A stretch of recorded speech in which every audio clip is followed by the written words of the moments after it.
Hello, my name's Stacy. About a year ago, I lost my mother. It's still something that haunts me because I only found out too late that the reason for her death was my brother. But I did manage to get the perfect revenge on him for that. Let me tell you a little bit about my family. In my family, I was a mama's girl and my brother Steve was a papa's boy. That doesn't mean that I didn't love my dad or my brother didn't love my mom, but we just got along better with one parent. Aside from that, I'm older than Steve by about 9 years, so I have vivid memories of him growing up. Steve was not exactly the easiest child. He would constantly do things to get a raise out of people, like he would make fun of things that they're insecure about, or he would physically hurt them, but play it off as a joke. My mom hated that behavior, but my dad always laughed at it, which only enabled Steve to behave that way. I tried my best to lead him down the right road, but Steve was too stuck in his ways. Steve especially loved to do things for his own sake, even if it meant that it was going to be at the expense of someone else. Since Steve was only 9 years old when I left for college, he practically grew up a single child. And that only made those behaviors worse. Because of his behavior and our large age gap, I ended up not being very close to him. When I was in my last year of college, my dad suddenly passed away in a car accident while he was on his way to meet me. To say I was traumatized would be an understatement. I could not get over the fact that if it wasn't for me, Dad probably would have been alive. I ended up dropping out of college just before my last semester, and from there, I lived a pretty sad life. I had no degree to my name, nor did I have many skills. I somehow managed to find a minimum wage job that fit me, and that's where I've been working for years. I live paycheck to paycheck, and I live in a small studio apartment. It's not a lot, but I'm happy with what I have. Steve, however, went on to not only finish his undergraduate degree, but also do his postgrad. He landed himself a great job and he got married to his college girlfriend. The two of them made more than enough together, so they bought a house together and were planning on having kids. I still didn't have a great relationship with Steve, but because my mom would insist on us meeting her at the same time as part of family time, I knew what was happening in Steve's life. We gradually became closer, but still not as close as regular siblings are. Still, I was happy that I had everything I needed: family, shelter, food, clothes. And this is how it was for years. But then one day, I got a call from the hospital telling me that my mom had had a really bad stroke. I don't even remember what happened after the phone call because my entire mind felt so fuzzy. I must have rushed to the hospital because I got there pretty quickly after the call. She was in a coma. The doctor said that there was no way of knowing when she would wake up. So I prayed really hard every day that she would wake up that day. I made it a routine to go and visit her every single day. One day I decided to go to Steve's place because I really felt alone. We hadn't had a proper chance to talk, and I wanted to feel some sort of support from my family. When I got to Steve's place, he greeted me at the door. "Hi, Stacy, come in." "Hello." "How are you holding up?" "Not very good. What about you?" "Not very good either. I never thought that we could just almost lose Mom like that." "Yeah, it feels unreal." "I mean, I know that she's an old lady, but she had always been so full of life that to think that she could have almost gone is so scary." "I know. I haven't been able to sleep or eat. I visited her at the hospital today. She's still in a coma, but the doctor told me that she might not be able to walk properly and her cognitive functions will be affected. She's essentially going to be like a child now." "Yeah, I heard that too. What do we do?" I looked into nursing homes and they're expensive to say the least. I spoke with her insurance and they won't be covering that. I looked into that too, and while I saw some cheap ones, I don't exactly trust those. Besides, I've read too many horror stories about nursing homes, so I don't trust them anymore. I don't want Mom to suffer more than she already has.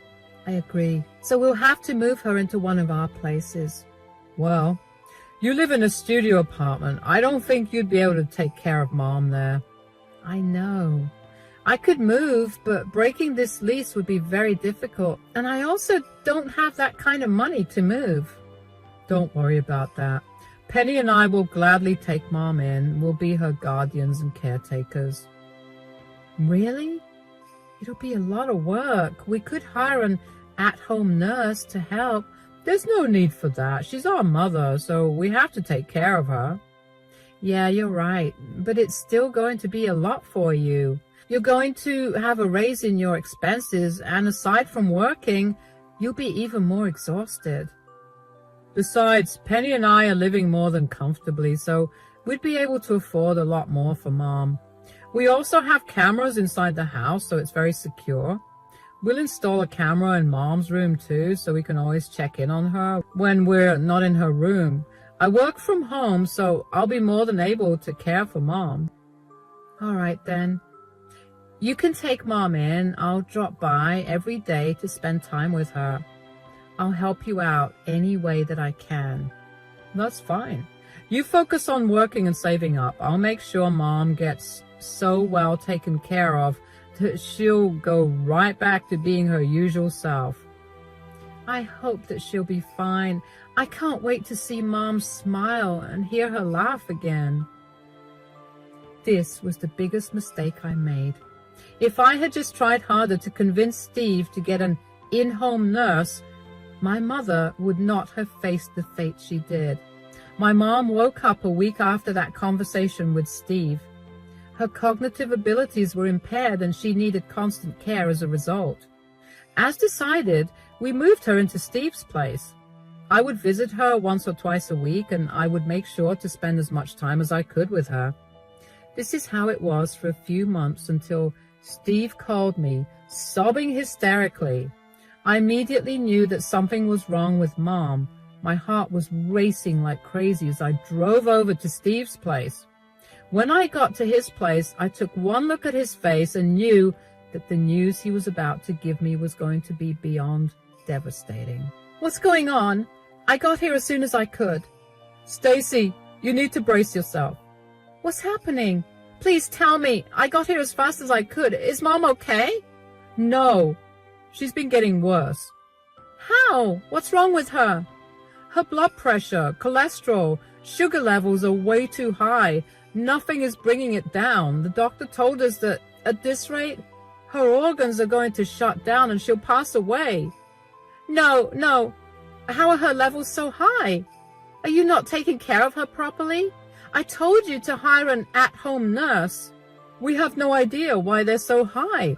I promise you I'm taking care of her to the best of my ability. I've been doing whatever the doctors have told me to do. You can ask Penny about it too. How long has the doctor given her? He said that she has at best 2 weeks, but there's really no guarantee about whether she'll even live that long. No, this can't be. I'm so sorry. I feel horrible. I can't help but feel like a failure. I've been doing everything I can to make sure she gets better, but I couldn't do it. No, I'm sorry for blaming you immediately. I've seen the way you took care of her, so I know you did a good job. I'm just really shocked and scared. I don't want to lose Mom. She's my favorite person in the entire world, and I know that's weird to say as a 40-year-old woman, but she's really my best friend. I can't believe that my time with her is going to be cut short this way. I feel the same way. This is not what I expected. I never had too close of a relationship with Mom, but these last few months of caring for her made me feel a lot closer to her.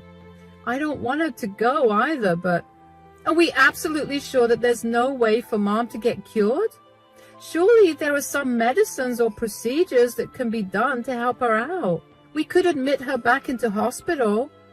I checked with the doctor and he told me that it was too late to do anything.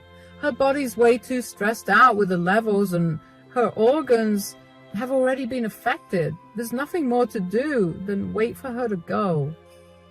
This can't be. There has to be another way. I know you're hurting right now. I feel the same way. I'll tell you what. Why don't you come to stay with us for the next 2 weeks? We have a spare bedroom for you, and you can spend as much time as you can with Mom. I would appreciate that. Okay, I'll go prepare dinner for us. You can sit with Mom in her room.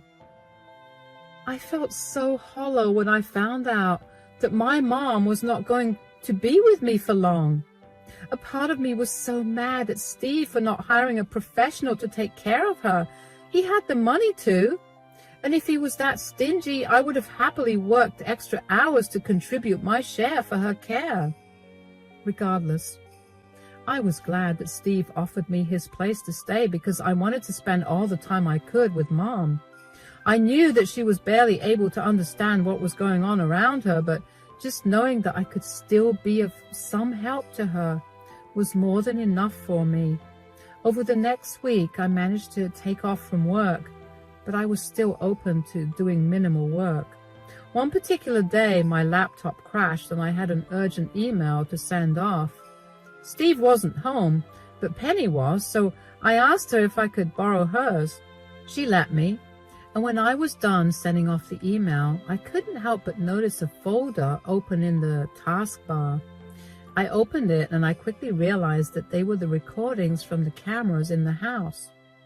I decided to go through some of the videos because I wanted to see how Mom had been before her health deteriorated. That was when I found a video of Steve cooking in the kitchen. At first, I thought nothing of it until I realized that he was making my mother's food. He added a heap load of sugar to her food and also added a lot of butter and oil to the other things he fed her, all of which were bad for her. I felt sick after I watched that, but I sent the video to myself. I couldn't come to terms with the reality that Steve got Mom sick, and Steve was killing Mom. I didn't know what to do about it, so I kept my mouth shut. One day after dinner was done, Steve started talking about how sad it was that Mom's health deteriorated so much. It's so sad that Mom's health has deteriorated so quickly. I know, it's a shame. So, Stacy, have you talked to Mom about her will? I haven't. I don't think I want to talk about that when she's dying. Well, Linda and I did, and we happened to see a copy of her will. Is that so? Yeah, she still had your dad on the will, so we had her make some changes. That's nice. I hope she's left everything equally for us. I'd hate for us to fight over something like an inheritance. Equally? Excuse me, but what have you done for Mom? What do you mean? We were the ones who took your mother in, and we've been the ones that have been taking care of her. Why would Linda divide things equally? Well, to be fair, I live in a studio apartment and there was no space to have Mom live with me. You were the only other option because nursing homes were too expensive for us. Yeah, but we still did all the work it took to take care of her for free. I think we're entitled to a lot more than an equal distribution. This is an absurd conversation to be having right now while our mother is literally on her deathbed.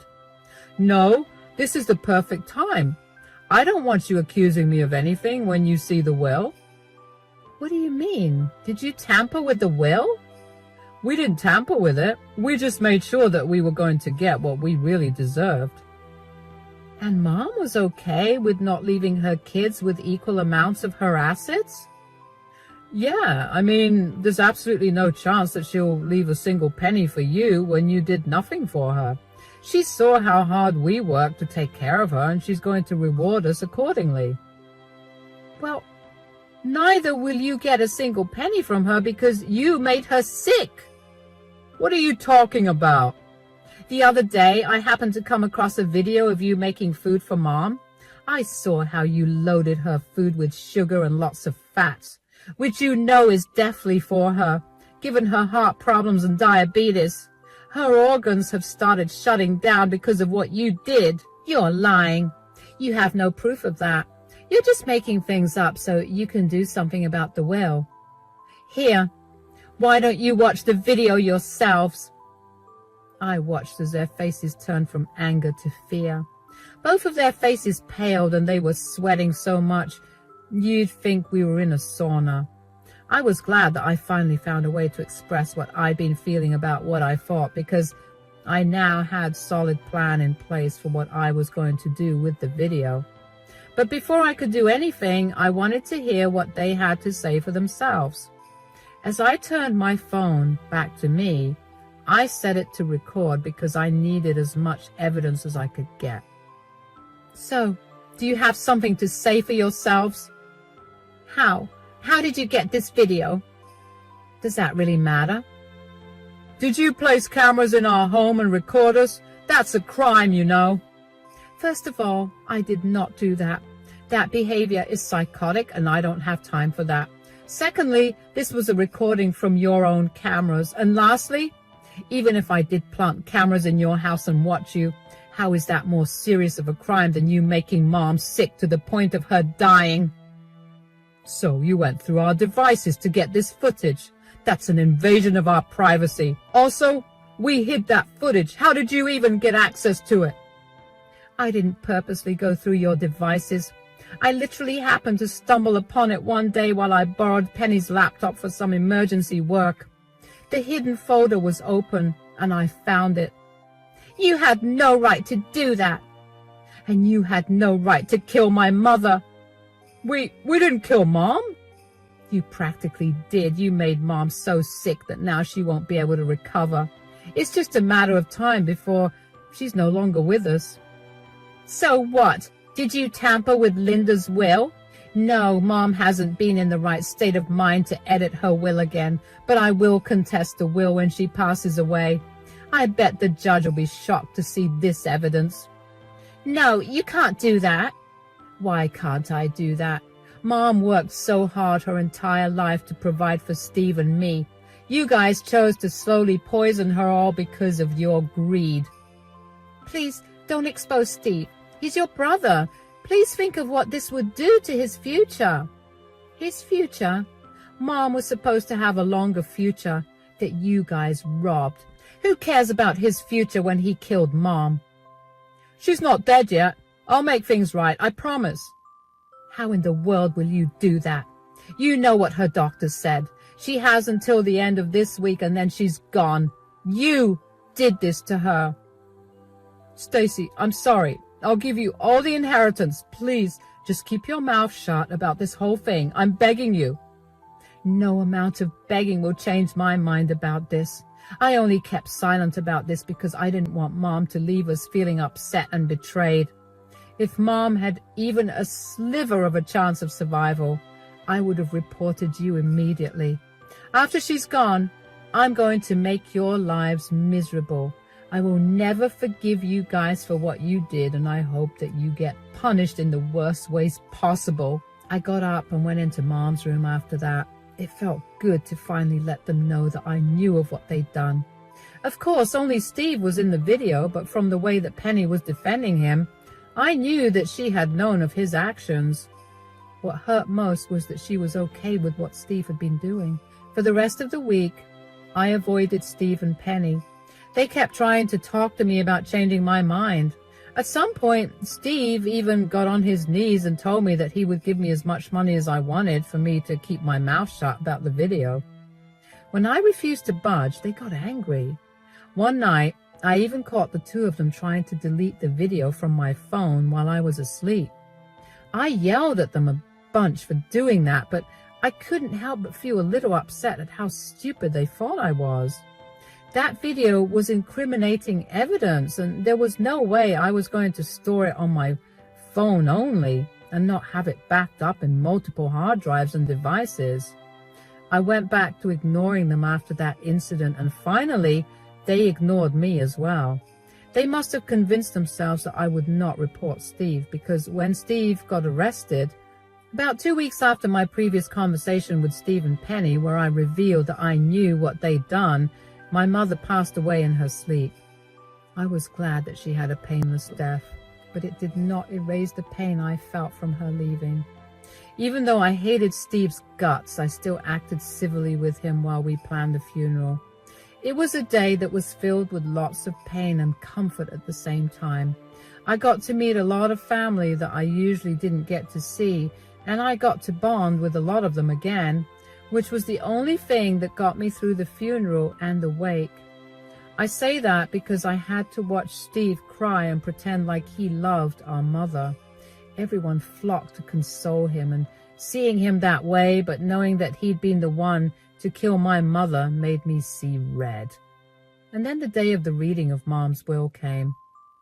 As expected, I got left with nothing while Steve got all her assets.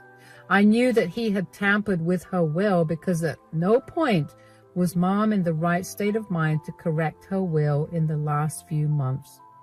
That, along with the evidence I had against Steve, was enough for me to contest the will. Steve got really mad at me for doing that, and he then tried to beg me yet again to not bring up the video, but I blocked his number. I got myself a good lawyer who was willing to work for a very reasonable rate, and I gathered all the evidence that I could against Steve. The entire case went on for a very, very long time, and honestly, it was so draining that at many points I thought of just dropping the whole thing. But then I'd remember the sweet face of my mother as she lay in bed crying in pain, and I'd throw away all ideas of dropping the case. I was going to make sure my mother got the justice she deserved. My lawyer fought hard to convict Steve, and finally he was convicted of elder abuse. The original will of my mother was brought out, and in it she had willed everything to me in case her husband had passed away.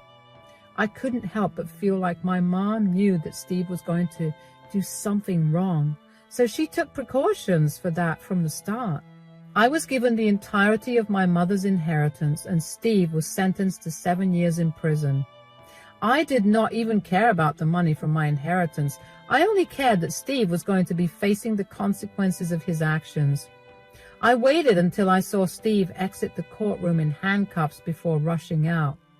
I did not want to deal with anything that Penny would have to say to me. Over the next week, Penny continued to spam my phone with calls. I did my best to ignore her and instead tried to focus on myself.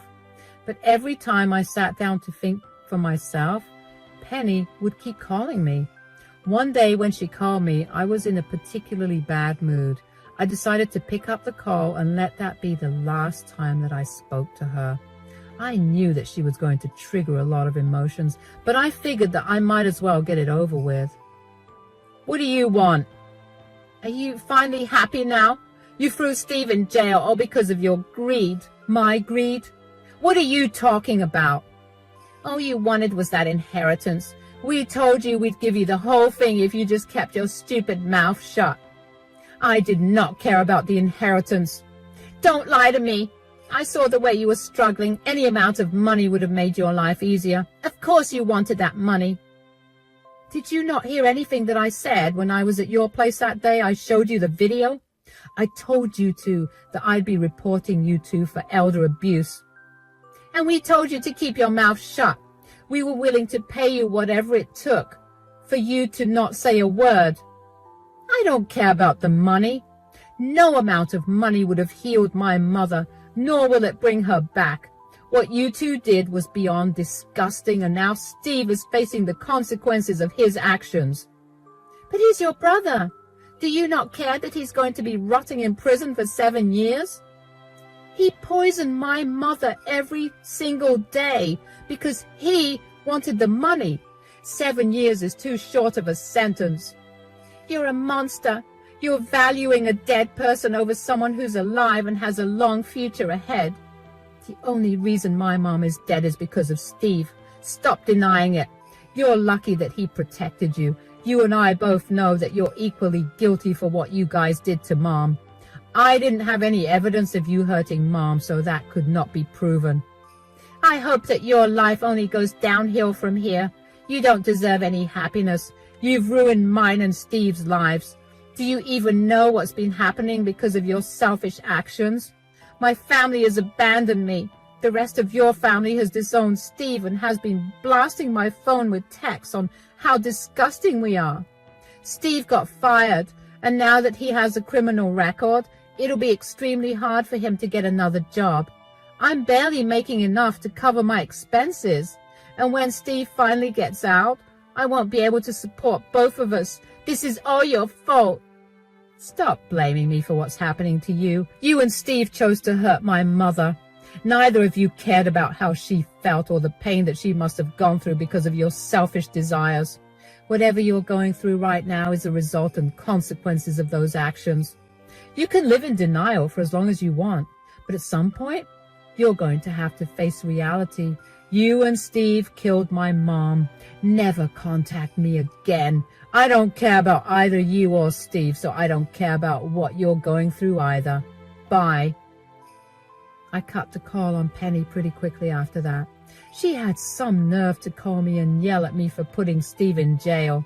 She clearly did not realize how I'd be the one living with the guilt of not having reported Steve earlier, or not being around enough to figure out what she and Steve were doing. If I had moved to another bigger apartment, I would have been able to save Mom, and she would have been able to live for at least another 5 years. Penny was only thinking about her husband rotting in jail, and not the reason for that happening to him. I couldn't understand how Penny could blame me for what happened when she knew that what Steve was doing was wrong, and she still supported him. It was truly a miracle that I did not lash out at Penny and start yelling at her. Anyway, that conversation made me realize just how many of my feelings I had suppressed. I knew that I couldn't keep feeling the way I did, or I would spiral into depression, and getting out of that would not be an easy feat at all. I couldn't help feeling so guilty about my position in life and my inability to earn more money, because if I did, I would have still had my mother by my side.